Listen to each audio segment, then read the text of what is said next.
2022 can only be described as an avalanche for the gaming community.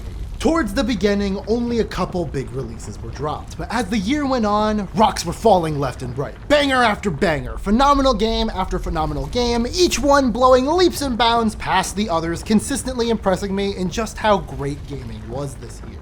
So that just begs the question, which ones were the best?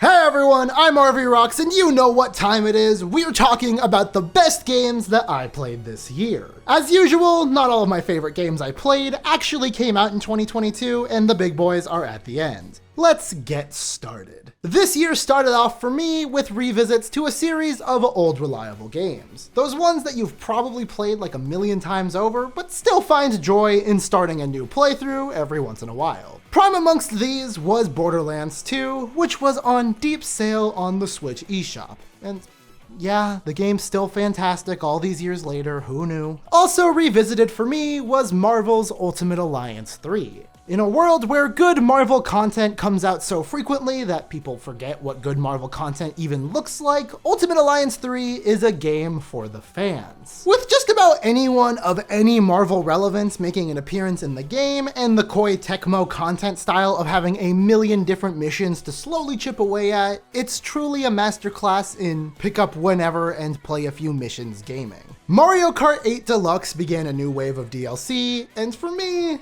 this was a dream come true. 8 Deluxe was already my favorite Mario Kart game by a landslide, and while these new tracks are essentially just upscaled ports from the mobile game, more tracks to play in this game is a W in my book, even if the graphics associated with them are the fattest of L's. Fortnite introduced the Zero Build game mode, and I cannot overstate just how fantastic of an addition this was for the long-term health of the game. Fortnite has always been plagued by two negative Nancy-style crowds. One saying that the game was for babies, and another saying that the game had too high of a skill barrier because of the building mechanics. And with Zero Build becoming a permanent fixture, the only one of these crowds with actual legitimate criticism has been essentially wiped out. And as someone who was already deep into Fortnite hell, this added accessibility for newbies was a welcome treat in my gaming time. One could argue that the game has lost some of its unique identity with Zero Build, but it's still an amazingly unique shooter with wacky crossovers that switches up the content on a near weekly basis, with each new update only adding more for a player to sink their teeth into. It's a casual gamer's dream game. Bugsnax is a game that I almost don't want to talk about due to how bananas it gets. When I loaded into this game for the first time, I expected like Pokemon, but with food animals, I guess. And instead, I got the most insane turn of plots with dark implications and deep interpersonal relationships. Explain to me how Bugsnax has better queer representation than anything Disney has ever done. And while I would love to spoil this game and get into the intricacies of everything presented to the player, which is a lot, going into this game anything but blind is a disservice to the insanity of Bugsnax. I mean, just look at how much Kojima had to say about this one in comparison to Cyberpunk 2077. That's art in itself. If you follow me on other social media, wink wink nudge nudge at RVRocks official on everything, you will know that this year I got into a little show known as One Piece. And my obsession with this adventure manga has led to an obsession with a piece of spin-off media, One Piece Pirate Warriors 4. If you have played any of the Warriors games, you either love it or you don't. The girlies who get it, and the girlies who don't, really don't. See my earlier comments on Koei Tecmo having plenty of post-game content. It's a great casual time. From one piece of media that I love to another, despite all odds, Steven Universe Unleash the Light just keeps getting updates. Steven Universe can be a bit of a sore spot for the internet at large, so I'll keep it brief, but the tie-in video games are genuinely pretty fantastic. And this newest update, featuring a roguelike mode titled Rose's Room, is also just as fantastic. It's like Paper Mario gameplay meets a dungeon crawler room-based roguelike, and man, it is remarkably addictive have in my hands. And for the last game that I will talk about that didn't actually come out this year, Far Cry 6 did its round of DLC throughout 2022. And well, it's all the same things I loved about Unleash the Light. Take a tried and true game format that I actually like quite a bit and add roguelike elements and deeper implications of lore for the Far Cry hardcore fans, and it's a sweep for me. And keeping on with this roguelike bukkake in which I am currently in the center of, Cult of the Lamb is so damn good. It's a game that combines several different game genres that I love and makes a final product that I just cannot put down. Roguelike room-based gameplay in the dungeons with business management gameplay surrounding it, it's a game that is built for me. Introducing itself late into the year, in fact the most recent game release I have featured in this video, Melatonin is yet another game built for me. If I had to sell anyone on this game, think of it like a Gen Z rhythm heaven. Progressing through the dreams of a 20-something with an art style that isn't too foreign to someone who spent their formative years on Tumblr, you are given rhythm games focusing on day-to-day worries that anyone our age has to deal with. Dating apps, follower accounts, gym trips, burning away painful memories from the past. It's just a wonderful experience that I would highly recommend for any casual rhythm game fans. And this brings us to Pokemon Scarlet, which has its own video coming. In a similar vein to what I did at the beginning of 2022, it'll be a large dissection of all the things that changed from Pokemon previous and if it works and yada yada yada. For the purposes of this video, all you need to know is that I liked it a lot, but it wasn't my favorite Pokemon game of the year. Let's get to the big boys.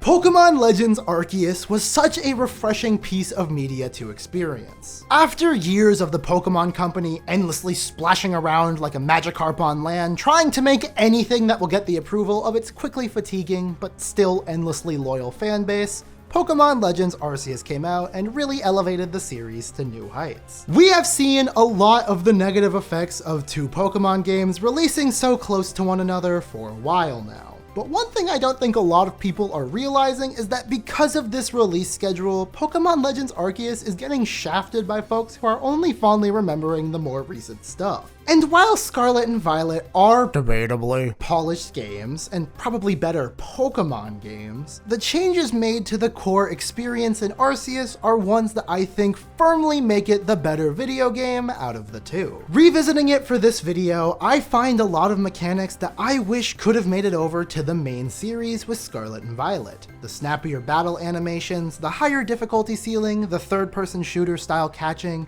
It's such an amazingly tight experience from beginning to end.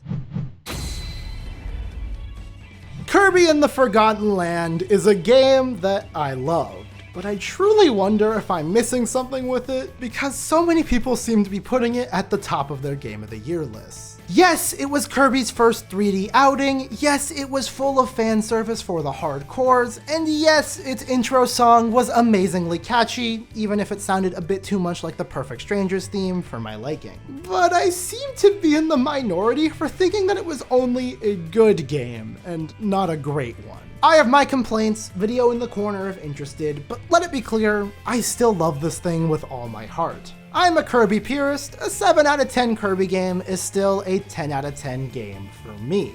I just hope that the eventual sequel will be even better. Elden Ring is a video game that came out this year. Now this placement in the top 10 might seem a bit blasphemous to a sizable chunk of my audience, and trust me, I do get it, but hear me out. While I love Elden Ring, it's not a game for me. Every time a game with notable difficulty comes into the public zeitgeist, there becomes this large conversation where one crowd argues that a game can't be that good if a sizable chunk of players can't/won't play it, and another argues that it's a skill issue and anyone who doesn't like these games is just a little baby who's a bad critic, and I don't fully belong to either of these camps, and it's just a bore having the same argument every time a game like this comes out, but Elden Ring just didn't do it for me like it did for a lot of you. What Elden Ring is a gamer's game. Around every corner is a jaw-dropping visual that has something to explore, every explorable area is topped to the brim with items to collect, and every item has a viable use to the player. It's truly remarkable in that way. No matter what the player decides to do, there's a way to make it work. And while I'm sure that there is a meta somewhere, player choice is always front and center here. But where the game loses me is the combat and the lack of overall direction. Despite my best efforts, FromSoft combat has always kind of evaded my interest. It's always felt a little slow and limiting to me personally. And while the game has an insane amount of content for you to explore, it's not always the best at telling you where to go and what to do. Which is by design, don't get me wrong, but it's very overwhelming and oftentimes results in the player needing to make their own adventure, something that I struggle with as a reviewer. It's a phenomenal video game, arguably the best made video game on this list, but it's not my favorite. Please understand. One of my most formative memories growing up was playing the original LEGO Star Wars, and in 2022, one of my most fond memories of the year is playing the newest LEGO Star Wars, the Skywalker Saga. LEGO games have always had that same criticism of more of the same every time a new one released. And with that, LEGO games have always had more iterative sequels than anything else, with each one being small but noteworthy improvements from game to game. And LEGO Star Wars The Skywalker Saga feels like the culmination of the last 2 decades of LEGO games. Open worlds, collectathon gameplay, surprisingly deep combat mechanics, all amped up to 11, and resulting in a gameplay experience that, definitely still needing some work, feels like the ultimate LEGO game experience. And all of that with a Star Wars coat of paint that isn't afraid to point and laugh at the franchise's weak points. It's truly a joy to complete. Bayonetta 3 is the pinnacle of spectacle brawlers, and like most spectacle brawlers, its gameplay is peak, but if you look too deep, it's not perfect. Through no fault of its own, this game is unfortunately cursed to go down as divisive because of what the story did and the voice actor ruining the conversation for fair pay beforehand. But I think focusing on those things really undermines what this game does right. In fact, focusing on the story or precursing controversy of any Bayonetta game is a disservice to the franchise. It's a series of action games that focuses more on the individual moment-to-moment set pieces provided over basically everything else. And in that regard, it does right by Bayonetta 1 and 2 before it. Bayonetta 1 to Bayonetta 2 was a refinement, perfecting a system that already worked. Bayonetta 3 is a whole new game. Different action types, different base combo set, whole new gimmicks and playstyles to account for. It's truly insane how much of a leap this feels like. However, as with any sequel that tries to do this much different, it suffers a great deal of growing pains, but not nearly enough for me to discount it as anything less than a phenomenal game. And if you really hated where the story went, apparently Platinum Games is thinking all the way up to Bayonetta 5 and beyond in terms of sequels. So we have at least 2 more games to course correct from here.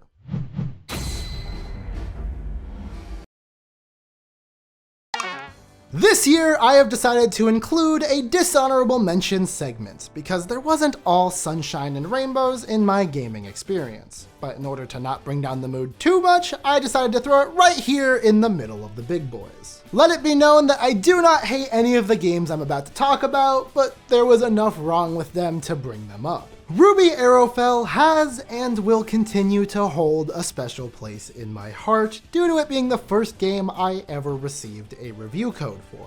But in a world where WayForward makes games like River City Girls and Arc System Works makes games like Dragon Ball FighterZ, there is no timeline where a Ruby-themed collaboration between the two should yield a game that looks like this. Friday Night Funkin', a game that absolutely floored me last year, has released no new content this year. I understand that game development takes time and all of their resources are likely being poured into the actual full-ass game. But when they release a teaser for a new update in April, only to push it back, I fully expected that that update would actually release at some point this year. It's not a bad thing that we didn't get that update. In fact, at this rate, I'm not expecting any actual game updates till the full thing releases, but it was an annoying thing to look forward to an update only for nothing to ever come of it. Overwatch 2. Need I say anything else? And lastly, in the games that pissed me off segment, Marvel's Avengers, a game that I have done nothing but praise in the past, has finally pushed me to my limit. They only released 2 characters in 2022, both of whom heavily reuse assets from other characters, with one being a straight up clone of another, and for what? Neither of these guys, despite having the potential to be interesting, really did anything for the long-term health of the game. It's astounding to me that a game that has kept my expectations so remarkably close to the floor for so long has the potential to disappoint me still. I have never seen a game that has been so close to really doing something so cool, so consistently failed to read the room with both the rest of the industry and its fan base. But that is a topic for another video. If this game survives another year, I will be shocked, but pleasantly surprised. Let's get back to the good stuff. Splatoon 3 came out at an unfortunate crossroads in my life, but at a great time for someone who needed a game to play. My camera had stopped working, my PC crapped out, there was a death in the family. It's why there was such a content drought in September for the channel. But man, was Splatoon 3 a great game to hit me in that period of my life. Splatoon 3 is a game that asks a lot of the player. A slow content grind and map rotations that are way slower than anyone would like, but in return for that time sink, you are given one of the most fun multiplayer experiences in the modern gaming scene. Splatoon 1 to Splatoon 2 felt like Splatoon 1 to Splatoon 1.5. But Splatoon 2 to Splatoon 3 feels like Splatoon 1.5 to Splatoon 4. And that's not even touching on all of the quality of life improvements added to this game. Gameplay that finally feels like there is no one best super weapon that everyone spams. A story mode that takes all the best parts from 1, 2, and Octo expansion, and another set of adorable idols for the internet to fantasize over for the next 3 to 4 years. What else could you ask for? Pearl and Marina are still the best ones, by the way. Let's keep that clear.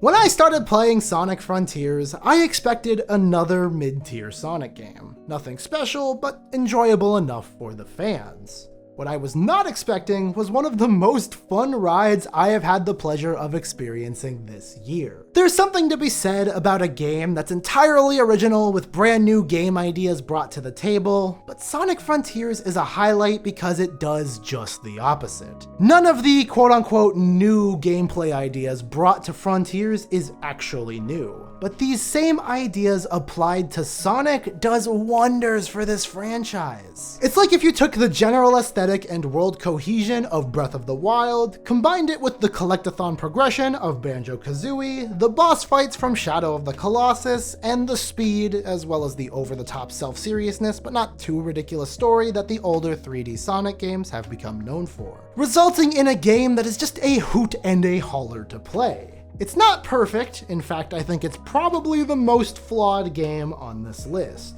But not only is it the first truly great Sonic game in a long time, but it's a game that capitalizes on everything I love about the franchise. This might be the recency bias speaking, but I genuinely think that this is my favorite of any Sonic game that I have ever played. I hope that it can only go up from here. Mario plus Rabbids Sparks of Hope was the first time in a long time that I have had a proper gaming binge.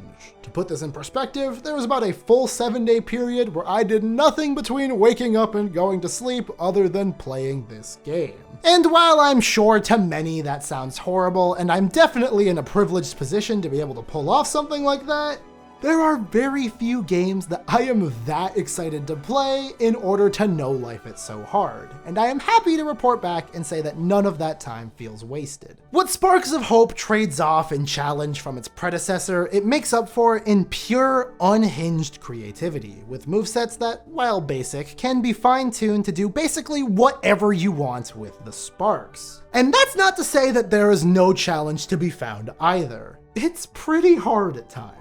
It's a crossover that has no interest in being a crossover, instead blazing its own trail and doing it masterfully in my opinion. And in a world where crossover media, especially stuff like what's coming up next on the list, runs rampant, it is so refreshing. Also, this game, much like its predecessor, has gone on sale for so cheap, so fast. You're wasting your time if you're not giving this one a shot. When Super Smash Bros. Ultimate's DLC cycle wrapped up, as a Smash Bros. Guy, I was fulfilled, no doubt, but it left a void. That void of excitement, hype, not knowing about the future, despair knowing that this was it. Enter Multiverses. Multiverses is probably the game that I spent the most time playing this year, between several behind closed door beta tests that I am still eternally gracious to have been invited to, all the way to its public release for all. Multiverses has kept my attention. It's a Smash-like that isn't afraid to be different and maintains a pretty good games as a service model. While the gaming community at large may have left this one behind, my interest in it stays as sharp as ever. Take a gameplay style that I like and tons of IP that I like and mix them together and you're gonna have me playing your game. And if anyone over at Player First Games just so happens to be listening, you guys should add Ted Lasso to the game. There's no downside. It'll be funny. It'll get news attention. It's not a game character or like a fighting character, so it'll be extra funny. Season 3 is coming soon on Apple TV. It hurts nobody, benefits everybody. 2022, for me, was a year about letting go. And no game accentuated that feeling for me more than God of War Ragnarok. It's hard to praise this game without stepping into already said by every other media critic territory, but man, it really is that good for me. God of War mixes good combat and not too annoying puzzle segments with a world and especially characters that feel real. And maybe it's not even fair to reward this as a game, because that's it. One could argue that the gameplay portions are less than or equal to some of the other games on this list, but the world and the story all of it is in service of is second to none. Very rarely do I wake up and am instantly scratching to finish this next bit so I can watch another set of cutscenes. And even more rarely do I boat around in circles waiting for more filler dialogue to happen between the characters. But I do in this game because all of these guys are written so well. I shit you not, this was the only game that I played this year that got me to tear up. It was Kratos asking for Brock's blessing, for those curious. There was only one thing that I hated about this game, and it was that the ending, no spoilers, signals a shift in the status quo and ending for this saga of the franchise. Because I truly never want to separate from this ragtag litany of characters I have come to know. The thought of playing another God of War game without Mimir commenting on everything and calling us brother, without Freya's dry sarcasm towards every side quest and plot development, without Thrud, Angerboda, Thor, or Sif getting explored any deeper after their fantastic introductions in this game, without Kratos and Atreus teaching each other lessons about family throughout every dungeon. The idea of playing a new God of War game without any of this, it makes me sad. But to grieve deeply is to have loved fully, right?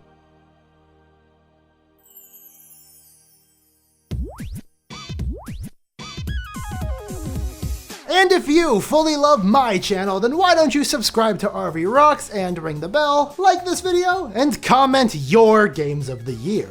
I do not plan on taking a break this year like I did around this time last year. Although things can get pretty busy, we'll see. If you want to keep up with me, I'm at RVRocks Official on basically everything. But before you do any of that, I have been RVRocks, and thank you so much for watching. See ya in 2023.